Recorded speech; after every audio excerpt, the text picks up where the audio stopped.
నమస్తే స్వామి. చెప్పండి స్వామి, మీరు ఇంత డివోషనల్ గా ఎలా మారినారు? డివోషనల్ అనేటువంటిది ఒక రోజులో వచ్చిన మార్పు కాదండి. ఇది దాదాపు మా చిన్న వయసు నుంచి గ్రాడ్యువల్ గా చదువుకున్న టైంలో స్కూల్ డేస్ నుంచి భక్తి అనేటువంటిది గ్రాడ్యువల్ గా ఇంక్రీజ్ అవుతుంది వచ్చింది.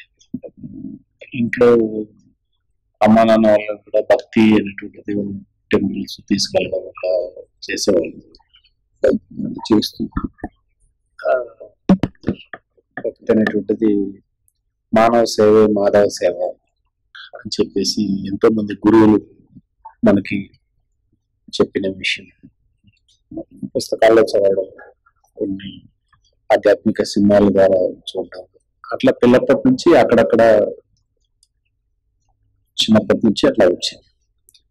మీ నేటివిటీ ఎక్కడ స్వామి? మాది గజరాంపల్లి అని చెప్పేసి పామిడి మండలం, గుంటకల్ నియోజకవర్గం, మన అనంతపురం జిల్లా వస్తుంది.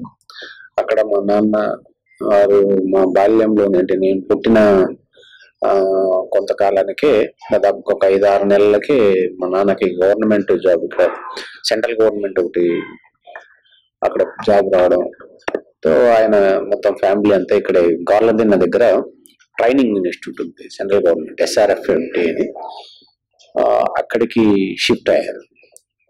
సో అక్కడ చైల్డ్ మాకు 4th క్లాస్ వరకు అక్కడ పక్కన స్కూల్, జమ్ములదిన్నెలో స్కూల్, అక్కడ పోయినాం. తర్వాత హై స్కూల్ వచ్చేసి మన ఇల్లు, తర్వాత డిగ్రీ, ఇంటర్మీడియట్ డిగ్రీ అంతా అనంతపురం. ఫ్యామిలీ గురించి, మీ ఫ్యామిలీ గురించి, తల్లిదండ్రుల గురించి. మా తండ్రి కృష్ణారెడ్డి, మా నిర్మలమ్మ. సో వాళ్ళకి నేను మొదటి సంతానం. మా చెల్లెలు ఉంది. సో మేము ఇద్దరమే. తర్వాత మేము స్టడీస్ అంతా అయిపోయిన తర్వాత మాకు వివాహం జరిగింది. మాకు 2 పిల్లలు. ప్రస్తుతం పిల్లలు 6th క్లాస్, 5th ఒకరు చదువుతారు. సరే స్వామి, రాజకీయ ప్రవేశం ఎలా అరంగేటం చేశారు? దాని మీద మీ రాజకీయం అనేది యాక్చువల్ గా మాకు అనుకోని విధంగా యాదృచ్ఛికంగా ఇదయింది. అది ఏ విధంగా అంటే, మేము 2010లో రాజశేఖర్ రెడ్డి గారు 2009లో శరణం అవడం జరిగింది ముఖ్యమంత్రి స్థాయిలో. ఆయన ఎంతో మంది ప్రజాదరణ పొందిన వ్యక్తి. ఎన్నో ప్రజలకి దగ్గరగా కార్యక్రమాలు గవర్నమెంట్ ద్వారా ఎంతో మందికి ఫీజు రింబర్స్మెంట్ అయితేనేమి, ఇట్లా రకరకాలుగా అన్ని ఇచ్చారు. అప్పుడు ఆయన అంటే మాకు సేవ చేస్తే ఇలా చేయాలి. అంతకన్నా ముందు NTR గారు చేశారు. అంటే NTR గారు చేస్తున్న సమయంలో నేను చిన్న పిల్లవాడే. మాకు అంత ఆయన మీద దగ్గరగా చూసింది లేదు. మాకు మెచ్యూరిటీ అనేటువంటిది ఆ స్టేజ్లో లేదు. కానీ మేము తెలుసుకున్నాం ఆయన గురించి. తర్వాత ఈయన, సో ఆ క్షణాన ఆయన అనుకోని విధంగా ఇదైతే సేవలన్నీ ఒక్కసారిగా ఆగిపోయే పరిస్థితి వచ్చింది. సో మనము మానవ సేవ ఎలాగో చేయాలనుకుంటున్నాం కదా, సో మనం కూడా కొన్ని సేవా కార్యక్రమాలు ప్రారంభిస్తే బాగుంటుంది అని చెప్పి మేము 2010లో ట్రస్ట్ ఒకటి రిజిస్టర్ చేసాము. వైఎస్ఆర్ పేరు మీద ట్రస్ట్ ఓపెన్ చేశారు సార్. అప్పుడు వైఎస్ఆర్ పేరు మీదుగా చేసి స్లోగా మాకు అందుబాటులో ఉన్నంతగా మేము వీలైనంత వరకు సేవలు, సర్వీసులు అనేటువంటిది స్లోగా చేసుకుంటూ వచ్చాము. అయితే అన్ఫార్చునేట్లీ ఏమైందంటే, మళ్ళీ వాళ్ళు పార్టీ అనేది వైఎస్ఆర్ పార్టీ ఒకటి పెట్టడం జరిగింది. మేము ట్రస్ట్ పెట్టినాక 1 year తర్వాత 2011లో పార్టీ పెట్టారు. అది మాకు ఇబ్బందికరంగా అయిపోయింది. అంటే అదే పేరు మీద వాళ్ళు పెట్టడం, మేము చేస్తున్నది ఏదో రాజకీయ లబ్ధి కోసం మేము చేస్తున్నామని వాళ్ళు భావించడం, వాళ్ళకి మేము ఎంత అర్థమయ్యేలా చెప్పినా వాళ్ళు అర్థం చేసుకోలేని పరిస్థితి. అంటే కేవలం ఆ నేపథ్యంలో మాత్రమే వైఎస్ఆర్ ట్రస్ట్ ని పీజీఆర్ ట్రస్ట్ గా మార్చడం జరిగిందా, లేకపోతే రాజకీయంగా ఒత్తిళ్ళు ఏమన్నా ఉండి ట్రస్ట్ పేరుని మార్చడం జరిగిందా సమయం? లేదండి, అంటే ట్రస్ట్ పేరు అనేది వాళ్ళకి ట్రస్ట్ ని నడపొద్దని అని చెప్పారు. మా పేరు మీద ట్రస్ట్ కూడా వద్దు, మీరు ఆపేయండి సేవలు అని చెప్పారు. ఆపమని చెప్తే మనం సేవ చేయడానికి ఉన్నాము, ఈ దేహం ఎంతకాలం ఉంటుందో సేవ చేయాలి. సేవ అంటే మనం సమాజాన్ని అంతా ఉద్ధరించలేకపోవచ్చు, మనకు అందుబాటులో ఉన్నది మనం చేసుకోవాలి. కానీ అదే అప్పటికి వాళ్ళకి అంతరాయమైంది. సరే, వాళ్ళకి అడ్డొస్తున్నదంతా పేరే కదా,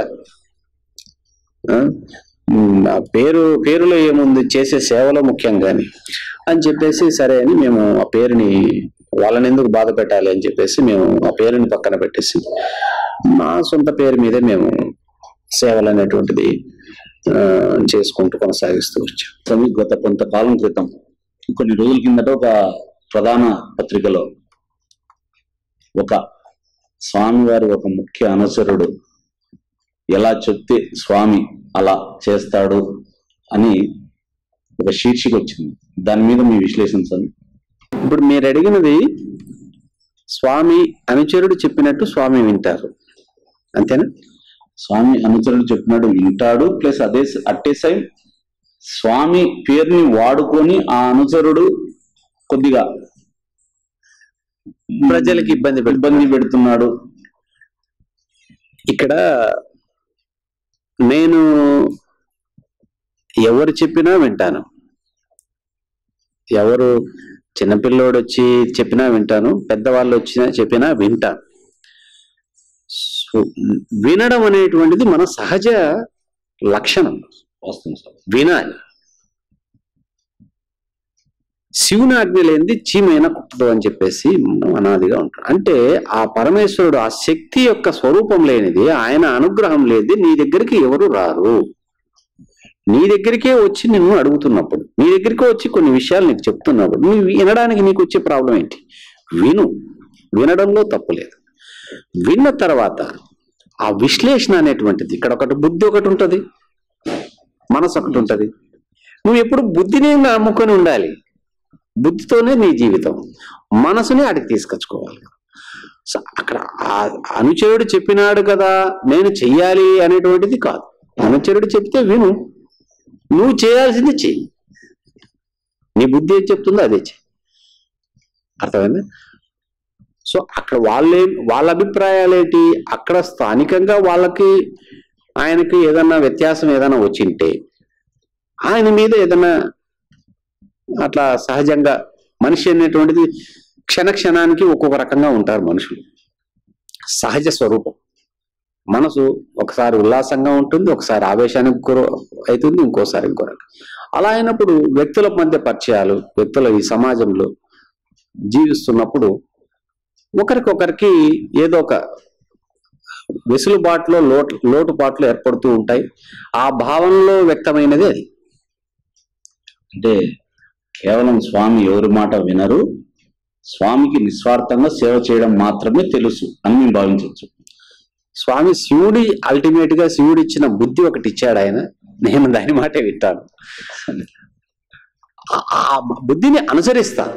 అందరినీ వింటాను, అందరినీ దరి చేసుకుంటాను, బుద్ధిని అనుసరిస్తాను. భామిడి మండలంలో వెహికల్స్ అంటే స్కార్పియో మీరు అనుకున్న వారికి ఇవ్వడం జరిగింది. ఈ వెహికల్స్ ని ఇచ్చిన ముఖ్య ఉద్దేశం ఏంటి, దాని మీద మీ స్పందన ఉంటుంది? ఇప్పుడు మనం ధర్మ కార్యములు కొన్ని చేయాలంటే మన దగ్గరికి వ్యవస్థ రాదు, వ్యవస్థ లేకే మనం వెళ్ళాలి. కొన్ని ధర్మ కార్యం మన దగ్గరికి వచ్చి సహాయం అడిగి సహాయం తీసుకునే వాళ్ళు కొంతమంది ఉంటారు. వ్యక్తిగతమైన సహాయం అలా కాకుండా సామూహిక సేవలు అవసరమవుతాయి. సామూహిక సేవలు సమాజానికి అవసరమైనప్పుడు దానికి సమాజంలో ప్రత్యక్షంగా వెళ్ళి చేయాల్సి వస్తుంది. మన దగ్గరికి రావు, మనమే అవసరం ఉన్న చోటకి వెళ్ళాల్సి వస్తుంది. అప్పుడు దానికి కొంత సైన్యం అవసరం, దానికి ఒక యంత్రాంగం అవసరం. ఆ వాటిలో భాగంగానే సేవకులు ఎవరైతే మేము ధర్మాన్ని కాపాడడానికి మా వంతు సహాయం చేస్తాం, మేము ఉంటాం తోడుగా అన్న వాళ్ళకి మేము సహకారంగా నిలిచాం. అందులో భాగంగానే జరిగింది. ప్రస్తుతం మీరు చేస్తున్న సేవలు స్వామి అనంతమైనవి. ఎందుకంటే ఉచిత భోజనాలు అనేటివి, అంబులెన్స్ సర్వీసులు కానీ, కైలాస రథం సర్వీస్ కానీ, మినరల్ వాటర్ సర్వీస్ కానీ, అలాగే ఎక్కడన్నా మెడికల్ క్యాంప్స్ కానీ, టైలరింగ్ వాళ్ళవి, ఇప్పుడు టైలరింగ్ వాళ్ళ ఉచిత శిక్షణ ఇచ్చి వారిని ఒక ప్రయోజకులు చేసే కార్యక్రమాలు కానీ ఇవన్నీ చేస్తున్నారు. వీటి వెనక ఎటువంటి రాజకీయ స్వార్థము లేదు అని ప్రజలు భావించచ్చా? ప్రజలు ఏమంటున్నారంటే ఖచ్చితంగా రాజకీయం మీద ఆశతోటే ఈ ఉచిత సేవలన్నీ చేస్తున్నారు స్వామివారు అనేది ప్రజల్లో ఒక సందేహం ఉంది. ఇది మన భారతదేశ దౌర్భాగ్య పరిస్థితి. ఎందుకంటే జాబిల్లి రావే, చందమామ రావే, కొండెక్కి రావే, కొడిగూలు రావే, అలాగా వచ్చి మా బాబుని తిని ఇవే అని చెప్తే బాబు వచ్చి అమ్మ పెట్టే గోరు ముద్దలు తింటాడు, లేకపోతే తినడు, ఏడుస్తాడు, ఆడుకుంటాడు, అటుపోతాడు, ఇటుపోతాడు. అంటే మభ్య పెట్టాలి ప్రజల్ని, ఏదో విధంగా మభ్య పెట్టి వాళ్ళు ఆ విధంగా ఏరు దాటుకుంటున్నారు. ప్రజలందరూ కూడా అదే వాళ్ళు చేయంగా అలవాటు పడిపోయారు. సమాజం అంటే ఇదేనా, ఇంతేనా? ప్రజల్లోకి ఎవరైనా కానీ వస్తే ఇదే ఆశతో వస్తారా? అదేనా ఉన్నతమైనది? వాళ్ళకి దృష్టిలో అదే ఉండిపోయింది. ఒక ఎమ్మెల్యేని, ఒక ఎంపీని, ఇవే ఒక పెద్ద విలువైన ఆయుధాలుగా వాళ్ళకి కనిపిస్తుంది. ఇది ఒక భ్రమ అని చెప్పచ్చు. ఇప్పుడు సమాజంలో మీరు చెప్పినట్టు మేము ఎన్ని సేవా కార్యక్రమాలు చేస్తున్నాము. నేను ఎప్పటికీ గొప్పవాణ్ణి కాదు, నేనేని కాదు, ఏ దానం చేసినా చేసేవాడు ఎప్పుడు గొప్పవాడు కాలేడు. ఆ దానం తీసుకునేవాడే గొప్పవాడు. ఎందుకు తీసుకునేవాడు, ఇచ్చేవాడు గొప్పవాడు కాదు అంటే,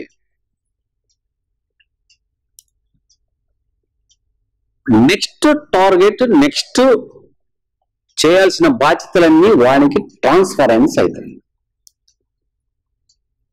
చిన్న ఎగ్జాంపుల్ చెప్పాలంటే మీకు రన్నింగ్ రేస్ ఉంటుంది. ఒక గ్రౌండ్ లో రన్నింగ్ రేస్ నడుస్తున్నప్పుడు ఒక 10-15 మంది రన్ అవుతుంటారు.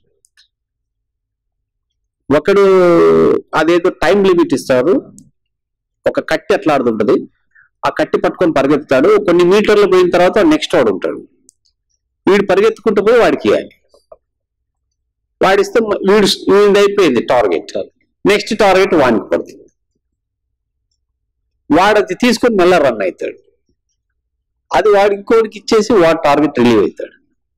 సో ఇచ్చేవాడు అయిపోతుంది, వాడిని తీసుకునేవాడి మీదే బాధ్యత పడుతుంది. ఈ బాధ్యత, రెస్పాన్సిబిలిటీ అనేటువంటి. దానము అనేది, దానం అంటే దానం ఇవ్వడానికి మనమేవాడు, అంతా ఈశ్వరుడి. ఈశ్వరుడు నీకు ఏదైతే ఇస్తాడో అది సేవ రూపంలో ఇతరులకి పంపించడమే నీ సేవ. ఈ దేహానికి ఉండేది అర్హత. ఈ దేహానికి ఉండే అర్హత ఏంటి? దాన్ని ట్రాన్స్ఫరెన్స్ చేయడానికి మాత్రమే నీకు అర్హత. నువ్వెవడు ఇదంతా సృష్టించడానికి? నీకేం లేదు.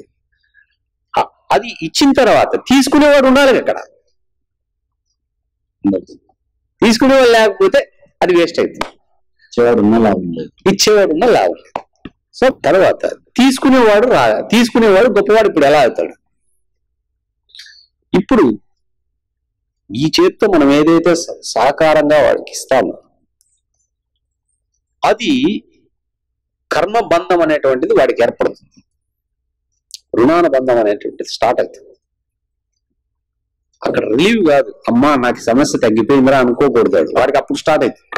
అప్పుడు రిలీఫ్ అయినట్లు ఉండేది ఇచ్చేది పరమేశ్వరుడే. కానీ అప్పుడు బాధ్యత స్టార్ట్ చేస్తాడు.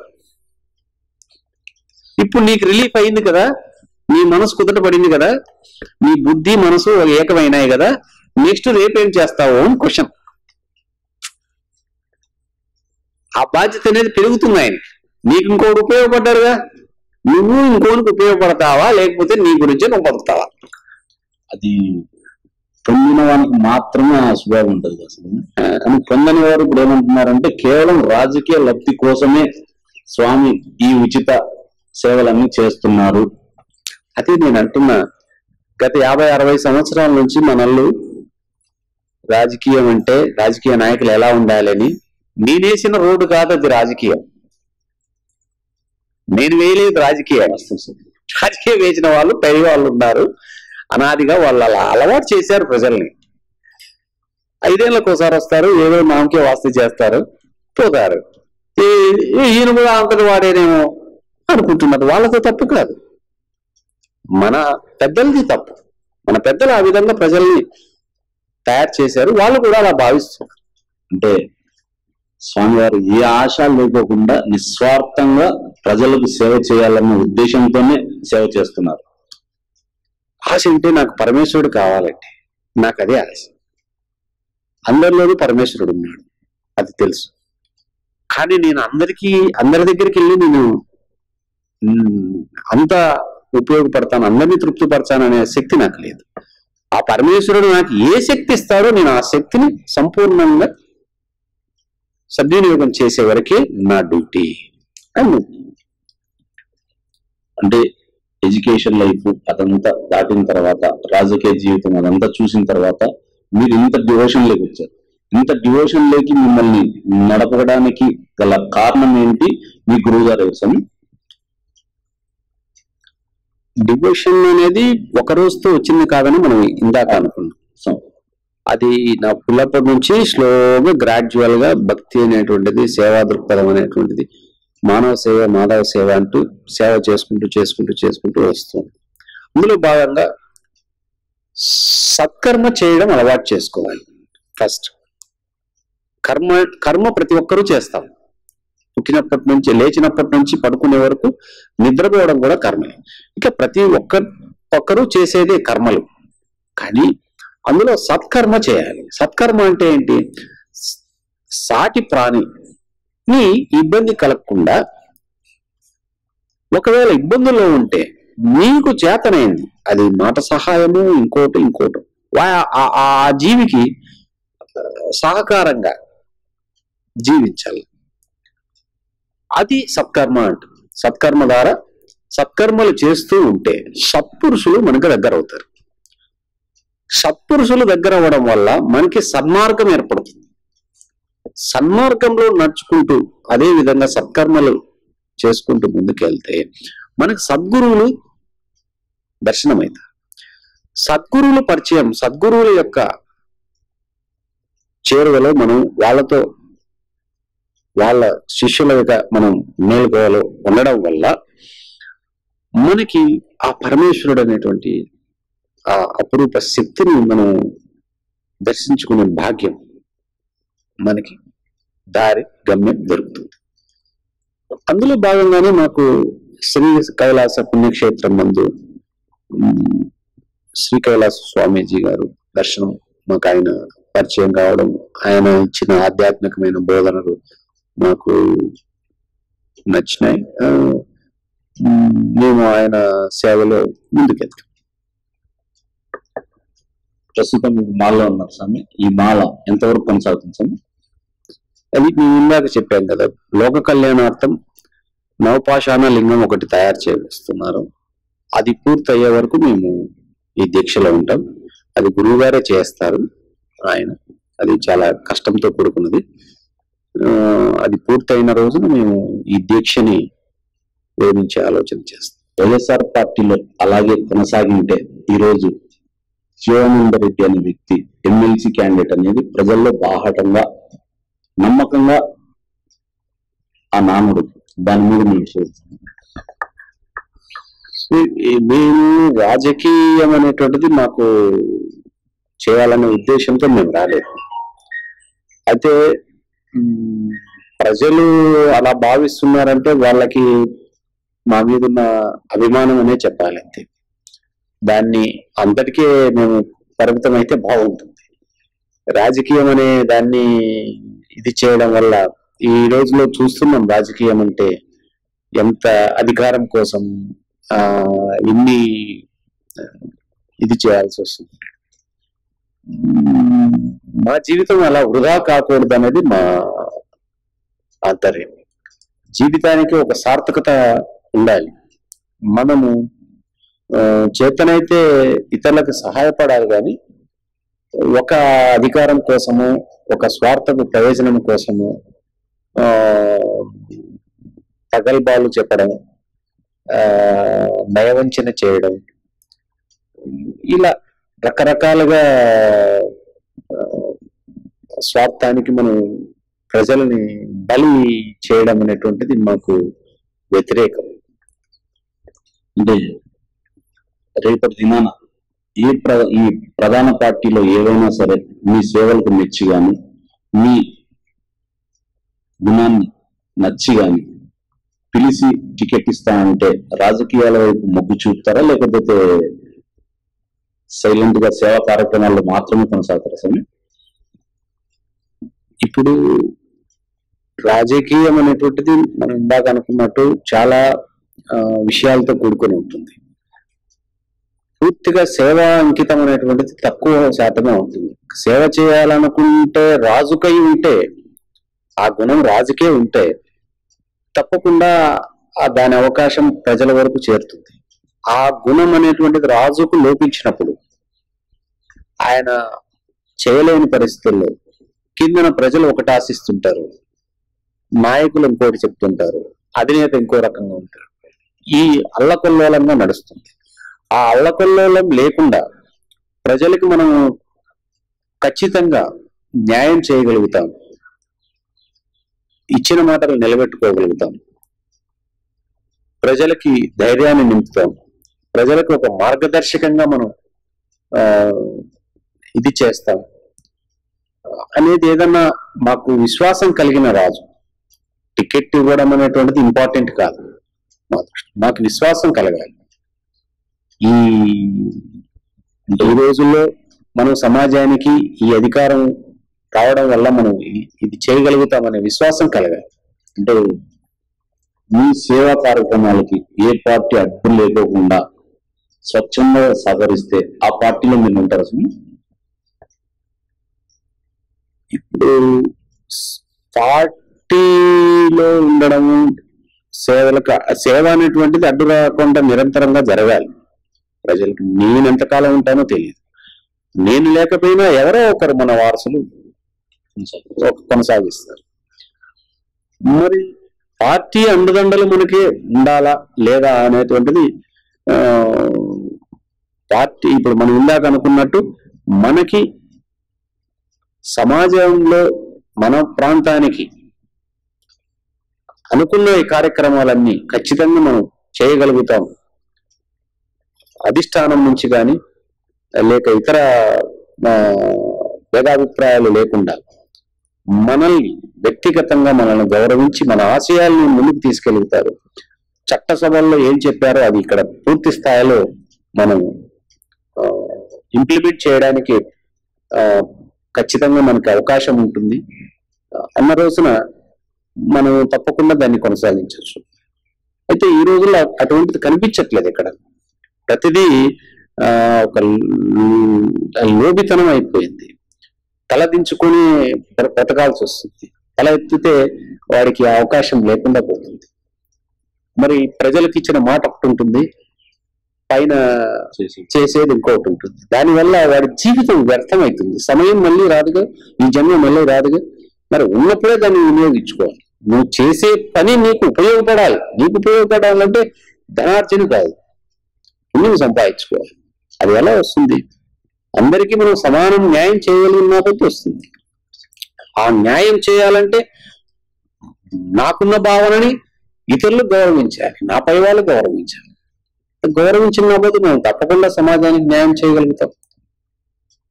మీరున్నారు, మీరు మాకు గౌరవించినప్పుడు మేమెంతో మీ ద్వారా మేము నిర్ణయం చేయగలుగుతాం. అదే లేకుండా మీరు ఎప్పుడైతే మనకు చేత కాని విషయాన్ని నాకు చేత కాదు అని ఒప్పుకోలేక ఏదో ఒక సమస్యను తీసుకొచ్చి ముందు పెడతారు. ఇప్పుడుంది ప్రస్తుతం రాజధాని కట్టలేక 3 రాజధానుల సమస్య ముందు పెట్టారు. అది నయవంచన కదా. 3 రాజధానులు కాకపోతే 30 రాజధానులు కట్టు. ఎవరు వద్దన్నారు? కట్టి అంత డెవలప్మెంట్ చేయండి, ఇండస్ట్రీలు తీసుకురండి. ప్రతి జిల్లాకి ఒక ఇండస్ట్రీ తీసుకురండి. తీసుకొస్తే నీకు ఆటోమేటిక్ గా మొత్తం అంతా ప్రజలంతా డెవలప్మెంట్ అవుతారు కదా. నిరుద్యోగం అనేది పోతుంది కదా. గవర్నమెంట్ ఆఫీసులు ఒక చోట ఉన్నా, ఎన్ని చోట్ల ఉన్నా ఆఫీసులో స్టాఫ్ ఏం పెరగరు కదా. సెక్రటేరియట్ ఉంటుంది, హైకోర్టు ఉంటుంది, అసెంబ్లీ ఉంటుంది. దాంట్లో ఉండాల్సిన వాళ్ళే ఉంటారు. మీకు పెరిగేదేముంది ఇక్కడ? వికేంద్రీకరణ అంటున్నాం. వికేంద్రీకరణ చేయాల్సింది అభివృద్ధి వికేంద్రీకరణ చేయాలి. అభివృద్ధి వికేంద్రీకరణ చేయాలంటే స్థలానికి గౌరవం ఇవ్వండి. ఇన్ని జిల్లాలు ఉన్నాయి, జిల్లాకు ఒక ఇండస్ట్రీ పెట్టండి. ఇప్పుడు జిల్లాకు ఒక 5,000 మందిని నిరుద్యోగ వృత్తి పోయే విధంగా ఇండస్ట్రీలు తీసుకురండి. ఆ ఇండస్ట్రీలో మిమ్మల్ని సాగుతాయి, ప్రజల్ని సాగుతుంది. ప్రభుత్వము ఆదాయం పెరుగుతుంది, ప్రజలకి ఆదాయం పెరుగుతుంది. ఆ విధంగా సమస్య తీరుతుంది. కానీ అవి చేయలేక మనం ఏం చేస్తున్నాం? పక్కదారి పట్టేస్తున్నాం. ఆ లోబితనం చేయడానికే ఈ రాజకీయాలు. ప్రశాంతంగా చేతనైన సేవ చేసుకొని అవకాశం వచ్చిన రాజకీయాల వైపు స్వామివారు మొగ్గు చూపరు అని అంటున్నారు. అఫ్ కోర్స్ నేను దాంట్లో 100% ఇప్పుడు ఉందండి మన దగ్గర, మన ముందర. అది మనకి న్యాయం జరుగుతుందంటే మనం చేయొచ్చు, కానీ మనల్ని ఇబ్బంది పెడుతుందన్నప్పుడు మనం ఎందుకు చేస్తాం చెప్పండి? దానికి దూరం ఉన్నంత శ్రేయస్కరం. మన గౌరవం తగ్గదు కానీ పెరుగుతుంది. అదే దాని స్వార్థంతో మనకేదో వస్తుందని చెప్పేసి కిరీటాలు పెరుగుతాయని మనం పెట్టుకుంటే ఇంకా దాని అంత కుళ్ళంతా మోసిన వాళ్ళం అవుతాం. అంటే గత కొంతకాలం క్రితం టెక్స్టైల్ పార్క్ ని ఆపడానికి ప్రయత్నాలు జరిగాయి. దానివల్లే మీరు ఇంత మనస్తాపానికి గురైనారనుకోవచ్చా? టెక్స్టైల్ ఒకటే అని కాదు, గత 7-8 సంవత్సరాల నుంచి చూస్తున్నాం. స్థానిక నాయకులే కాదు, అధినాయకుడు కూడా అలాగే ఉన్నాడు. నేను అదే ఇందాక చెప్తున్నాను. అధినాయకుడు కూడా స్థానికులకి పూర్తి స్థాయిలో న్యాయం చేసే పరిస్థితి లేదు. ఆయన చేయాలనుకున్నది చేసుకుంటాడు అంతే. ఇంకా రెండో చేయాలంటే కుదరదు. ఇది చేతగానితనమే ఇవన్నీ. సో చాలా విషయాలు మేము మెడికల్ క్యాంపులు చేయాలన్నా వాళ్ళు అన్నారు. రకరకాలుగా వాళ్ళు చేయలేని పని ఇంకోరు చేసినా ఓర్చుకోలేరు. ఎందుకంటే వాళ్ళ ప్రజల్లో వాళ్ళకి భేదాభిప్రాయాలు వస్తాయని వాళ్ళ భావన. అలానే మా జీవితాన్ని మేము వృధా చేసుకోలేం కదా. మా జీవితానికి ఒక సార్థకత కావాలి. ఆ సార్థకత చేయాలంటే మా వంతు మేము సమాజానికి సేవ చేయాలి. సేవ ఎంతకాలం చేస్తామనేది దైవాధీనం. ఉన్నంతకాలం సేవ చేయడం పరమాత్మకి ధ్యానానికి ఇదే మా అంకితం. పీజీఆర్ ట్రస్ట్ మీద ఉచిత సేవలు అనేకము అందిస్తున్నారు మీరు. ఉచిత భోజనం అని, ఉచిత మినరల్ వాటర్ సర్వీసెస్ అని, కైలాసరథం అని, అలాగే ఉచిత అంబులెన్స్ సర్వీసెస్ అని, ఏమన్నా డొనేషన్లు గుళ్ళకు కానీ బళ్ళకు కానీ, నిరుపేదలకి చదువుకునే వారికి కానీ, అలాగే అనారోగ్యంగా ఉన్నవారు ఎవరైనా వచ్చి అడిగినా ధారాళంగా మీకు తోచినంత సహాయం చేస్తూ పోతున్నారు. మరి వీటికన్నిటికీ ఫండింగ్ ఎక్కడి నుంచి సమయం ఎట్లా? ఇది నువ్వు జీవించు, ఇతరులను జీవించేలా చెయ్యి అనే దాని నుంచి వస్తుంది.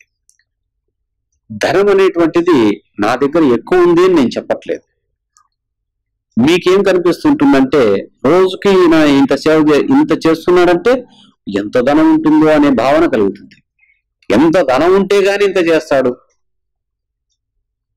మన దగ్గర ఫర్ ఎగ్జాంపుల్ 1,00,000 రూపాయలు ఉందనుకున్నాం. ఆ 1,00,000 రూపాయలు ఉంటే మనము ఎంత సహాయం చేయొచ్చు, ఎంత మనము సమాజ సేవ కోసం పెట్టచ్చు, ఎంత మనం పోగు చేసుకోవచ్చు అనేటువంటిది సమాజంలో జరుగుతుంది. మహా అంటే ఒక 10% మ్యాక్సిమం చేస్తారు, 90% దాచుకుంటారు. చేయరని నేను అన్ను, చేసేవాళ్ళు ఉంటారు. కానీ మా దగ్గర మా ఆశయం వేరు. మేము ఏది కూడా మన దగ్గరికి వచ్చినది గట్టిగా పట్టుకోవాలని ప్రయత్నం చేసిన కొంతకాలానికి ఉండదు. ఇది సత్యం. సో నీ దగ్గర ఎలాగో నిలబడిన దాన్ని నువ్వు ఎంత బిగించి పట్టుకున్నా నీ జీవితం అంతా దాన్ని బిగించి పట్టుకోవడానికే సరిపోతుంది తప్ప చివరి రోజుల్లో నీకు మిగిలేది ఏమీ లేదు. చివరికి మనశ్శాంతి కూడా ఉండదు. ఇది ఉండదు, ధనమే ఉండదు, మనశ్శాంతి ఉండదు. కాబట్టి మా ఆశయం ఏంటి? మన దగ్గర ఎంత ఉంటే అంత, మ్యాక్సిమం మన కుటుంబానికి ఎంత కావాలి చాలు, మిగిలినంతా సమాజ సేవకు ఉపయోగపడాలి. అంటే గతంలో మీ ఎడ్యుకేషన్ టైంలో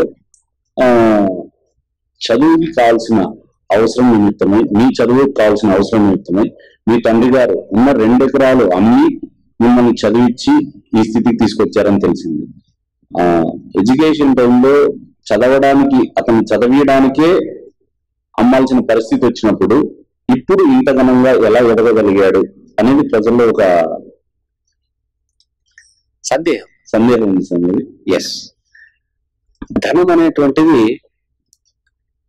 ఆ భగవంతుడు ఇచ్చే అవకాశం. ఆయన్ని కొలవడానికైనా, ధన సంపాదనకైనా, ఆ ధనాన్ని తిరిగి సద్వినియోగం చేయాలన్నా ఆయన ఇచ్చే ఒక ఆలోచన, సంస్కారం అనేటువంటిది మన పూర్వజన్మ సుకృతాల నుంచి వస్తాయి. నా బాల్యం నుంచి కూడా చాలా విచిత్రాలు జరుగుతూ వచ్చాయి, ఎన్నో విచిత్రాలు. దీంట్లో మేము యాక్చువల్గా ఏదో ఉద్యోగం చేస్తూ ఫారెన్కి వెళ్ళి ఎక్కడో సెటిల్ కావాలనే ఆలోచన ఎప్పుడో అలా ఉంటే, పిల్లప్పుడుగా ఉన్నప్పుడు అలా ఉంటే బాగుంటుంది, ఇలా ఉంటే బాగుంటుంది, ఇంకా బాగా చేయొచ్చు అనే సంకల్పం ఉండింది. అయితే ఆ భగవంతుడు మాకు అలా తీసుకెళ్ళలేదు. మాతో కలిసి చదువుకున్న మా ఫ్రెండ్స్ అంతా కూడా ఫారెన్ లో సెటిల్ అయిపోయారు. వాళ్ళు దాదాపుగా సంవత్సరానికి నెలకి 70-80 లక్షలు ప్యాకేజ్ తీసుకుంటారు. వాళ్ళతో పాటు మేము వెళ్ళలేకపోయాం. మేము ఇక్కడే మా జీవితం అనేటువంటిది ప్రజలకి అంకితం అయిపోయింది. మరి మేము మానవ సేవతో ప్రజల పక్కనాటికి సహాయం చేసుకుంటూ ఇక్కడ ఈ ప్రాంతాన్ని ఆలోచన చేసుకుంటూ మేము ఇక్కడే మా పరిధి అనేది నిలబడిపోయింది. మాతో సహకరించేవాళ్ళు, మా అభిప్రాయాలను సహకరించేవాళ్ళు, మా అభిప్రాయాలను గౌరవించేవాళ్ళు, ఉన్నత స్థానంలో ఉన్నవాళ్ళు, అందరి సహకారం మాకుంది.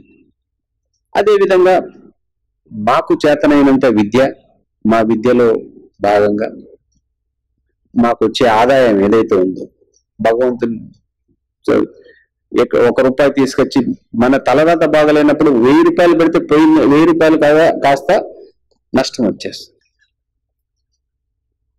ఒకసారి బాగుందంటే మనకు ఎక్కడన్నా ఒక చిన్న ఫ్లాట్ తీసుకుంటే అది అనుకోని విధంగా దానికి 4-5 వచ్చేస్తుంది. అదేంటంటే మన పూర్వజన్మ సుకృతం. వచ్చిందని మళ్ళీ మనం ఏం చేస్తున్నాం అనేటువంటిది మళ్ళీ జన్మకి మనం పెట్టుకుంటున్న సంస్కారం. ఇది జన్మలకు వచ్చేది. మనం అనుకోకుండా కొన్ని నష్టాలు జరుగుతుంటాయి. ఇది ఎందుకు జరిగిందంటే ఎందుకు జరగదు, మనకు వచ్చే సంస్కారం, గత జన్మ నుంచి వచ్చే సంస్కారం. ఈ జన్మలో మనం పుణ్యం చేసుకుని వచ్చే జన్మకు సంస్కారం అంతే. సో మాకు ఈ జన్మలో కొన్ని అనుకోని విధంగా మా స్నేహితులు కావచ్చు, మేము వెళ్ళే దారిలో కావచ్చు, ఎక్కడ నష్టాలు జరగకోకుండా, ధన నష్టం జరగకోకుండా, ఉన్నదే దానికి 10 లాభాలు అనుకోకుండా జరగడం, భూముల వ్యవహారాలు కావచ్చు, అందరి సహకారంతో మాకు వచ్చిన ధనాన్ని మేము దాచుకోకుండా, మేము చేస్తున్నది ఏమీ లేదు. ఇక్కడ విచిత్రం ఏం కనిపిస్తుందంటే జనాలకి వాళ్ళు దాచుకునే వాళ్ళని చూసి మమ్మల్ని ఏదో ఊహించుకుంటున్నారు తప్ప, దాచుకునేవాడిని చూసి ఇప్పుడు ఇంత వచ్చినా దాచుకుంటున్నాడు కదా, వీడెందుకు ఇట్ట వెరైటీగా ఉన్నాడు అనేది వాళ్ళ అభిప్రాయం. ధనం వచ్చిందంత పనిచేసుకున్నాడంటే ఎంత వచ్చింటే ఇంత పంచుతారనేది భావన. ఇక్కడ అది కాదు. ఆ పరమేశ్వరునికి మనం అర్పితం చేస్తున్నప్పుడు, అంతా ఆయనే, భగవంతుడే, ఈ విశ్వమంతా ఆయనే నిండి ఉన్నాడని మనం నమ్మినప్పుడు, నీకిచ్చేది ఆయనే, నీ నుంచి తీసుకునేది ఆయనే. నువ్వు దాన్ని బందీ చేయాలని ఎందుకు అనుకుంటున్నావు?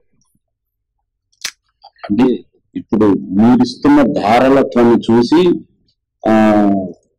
ప్రజలు అనుకోవడం ఏంటంటే, స్వామి ఏదో చేస్తున్నాడు కాబట్టే ఇంత ధారాళంగా ఇవ్వగలుగుతున్నాడు, సొంత డబ్బు అయితే ఎలా ఇవ్వగలుగుతాడు? కరెక్టే. ఇప్పుడు సొంతము అని మనం భావించాలి. ఎట్లా భావించాలి? ఇది నాది అని భావించాలి. నాది అని నేను భావించినప్పుడు నేనేమి చేయలేను. ఇది పరమేశ్వరుణ్ణి, నేను ఇందాక చెప్పింది, విశ్వమంతా ఆయనదే ఉంది, ఆయనది తిరిగి ఆయనే ఇచ్చేవాడు మన దగ్గరికి వస్తున్నాడు. అదే విధంగా తీసుకునేవాడు కూడా ఒకడు వస్తున్నాడు. వాళ్ళిద్దరిని పంపించినది ఎవరు? నేనా?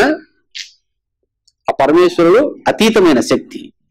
ఆ అతీతమైన శక్తికి నువ్వు ఇచ్చే సమాధానం ఏంది అని ఆయన పెట్టే పరీక్ష. నాకు వచ్చినప్పుడు నేను తిరిగి దాన్ని ఏం చేస్తాను అన్నది నేను ఇందాక చెప్పాను. నువ్వు బంధించాలనుకున్నా నిలబడదు, వాస్తవం అంతిమం అయిపోతుంది. అంతిమం నీ చేతిలో చేసుకుంటావా? నువ్వు చేయాల్సిన అవసరం లేదు, అదే అవుతుంది. అంతిమం కాకుండా నిలబెట్టినారో నిలబడింది అనేది ఎక్కడ చరిత్ర లేదు. అలెగ్జాండర్ ఎక్కడున్నాడు, వాళ్ళ ఆస్తులు ఎక్కడున్నాయి, వాళ్ళ వారసులు ఎక్కడున్నారు చూపించగలుగుతారా? మరి నేనెంత? ఇది భవిష్యత్తు. ఆ భవిష్యత్తును ఎరిగిన వాడు ఎవ్వడు దాచుకోడు, దోచుకోడు. అంటే తనకేదైతే ఉంటుందో, తనకేదైతే వస్తుందో అది మాత్రమే ఇతరులకి, తన వద్దకు వచ్చిన వారికి, సాటివాడి కంటే పరిగెత్తుకుంటూ నువ్వు చేయాల్సిన అవసరం లేదు. నీ పక్కన ఉన్నవాడికి, ప్రస్తుతం నువ్వు ఉన్నావు, నీకేదైనా సహాయం కావాల్సి రావచ్చు, అది నా దగ్గర ఉంటే ఖచ్చితంగా సహకరించాలి. ఎందుకు నీ దగ్గర ఎందుకుంది? ఎవరిచ్చారు నీకది? ఆ పరమేశ్వరుడు ఇచ్చాడు. ఆ ఇచ్చిన దాన్ని నువ్వే తెలిసి కూడా నా దగ్గర ఉందని తెలుసు, అది బుద్ధి చెబుతుంది. మనసేం చెప్తుంది? నాదని నేను భావిస్తే, ఇది నీది, మళ్ళా నీకు అది వస్తుందో రాదో తెలియదు, నువ్వు ఇట్లే పెట్టుకో అని చెప్తుంది మనసు. కానీ నేను బుద్ధి మాట వినాలి. అది పరమేశ్వరుడు ఇచ్చింది. పక్కన ఉన్నవాడు కూడా పరమేశ్వరుడే. ఆ పరమేశ్వరుడికి నువ్వు ఉపయోగపడు. ఇది నీకు పెట్టుతున్న పరీక్ష అని నా బుద్ధి చెప్తుంది. అప్పుడు నేను మనసుకు సమాధానం అంగీకరించాలా, బుద్ధిని అంగీకరించాలా? బుద్ధిని అంగీకరించాలి. అప్పుడు కొంతకాలానికి మనసు ఏం చెప్తుంది? ఆటోమేటిక్గా బుద్ధి మాట వింటుంది. చేయంగా ఓ ఇదే కరెక్ట్ అని వచ్చేస్తుంది. అంటే ఇప్పుడు పీజీఆర్ ట్రస్ట్ కి పీజీఆర్ సహాయం మాత్రమే కాదు, వెనకాల ఇంకా సహకారులు ఉన్నారు. సహకారం లేకుండా ఏది జరగదండి. ఆ విశ్వేశ్వరుడు అనేటువంటి వాడు ఏదో ఒక రూపంలో, దైవం మానస రూపేణ ఏదో ఒక రూపంలో నీకు సహకరిస్తూ ఉంటాడు. ఎందుకు సహకరిస్తాడు? నీ పూర్వజన్మ సంస్కారాన్ని బట్టి నీకు సహకరిస్తాడు. ఆ పూర్వజన్మ సంస్కారం బట్టి నీకు వస్తున్నది ఏదైతే ఉంటుందో ఆ విలువ కాపాడుతావా, పెంచుతావా, నశిస్తావా, నీ చేతిలో ఉంటుంది. అది నీ మనసు. నీ మనసు బుద్ధి చెప్పినట్టు వింటే నీ గమ్యానికి చేరుతావు. బుద్ధి చెప్పినట్టు నీ మనసు వినలేదా, అయిపోయింది. అదొకటి. స్థానికంగా నేటివిటీ వచ్చి గజరాంపల్లి, సేవా కార్యక్రమాలు అన్ని గజరాంపల్లిలోనే ధారాళంగా జరుగుతున్నాయి. కానీ అత్యంత ధారాళంగా ధనాన్ని వెచ్చిస్తూ ఎంతో గొప్పగా మీరు కడుతున్న దైవ సన్నిధిని మీ స్థానిక ఊర్లో కాకుండా ఎక్కడో కట్టడానికి గల కారణం స్వామి?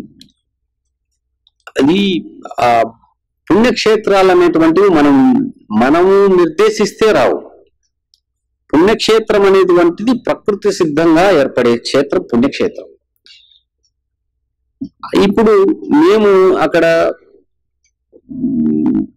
పెనుగొండ దగ్గర శ్రీ కైలాసం అని ఒక పుణ్యక్షేత్రం ఎంతో కాలం నుంచి ఉంది. దాని అభివృద్ధి నోచుకోలేదు. అక్కడ శ్రీశైలం మరి హిమాలయాల నుంచి ఎన్నో విద్యలు నేర్చుకొని వచ్చి స్వామి వారు అక్కడ ఎంతో సేవా కార్యక్రమాలతో ముందుకెళ్తున్నారు. ఆయన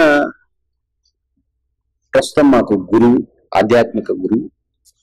ఆయన చెప్పిన విషయాలు ఆ క్షేత్రంలో వెలసిన భవిష్యత్తులో వెలవబోతున్న నవపాషాణ లింగం అనేటువంటిది ఎంతో విశిష్టమైనది. దానికి ఆ క్షేత్రాన్ని మనం ఆ విధంగా డెవలప్ చేయడం వల్ల సమాజానికి ఎంతో మందికి, లక్షల మందికి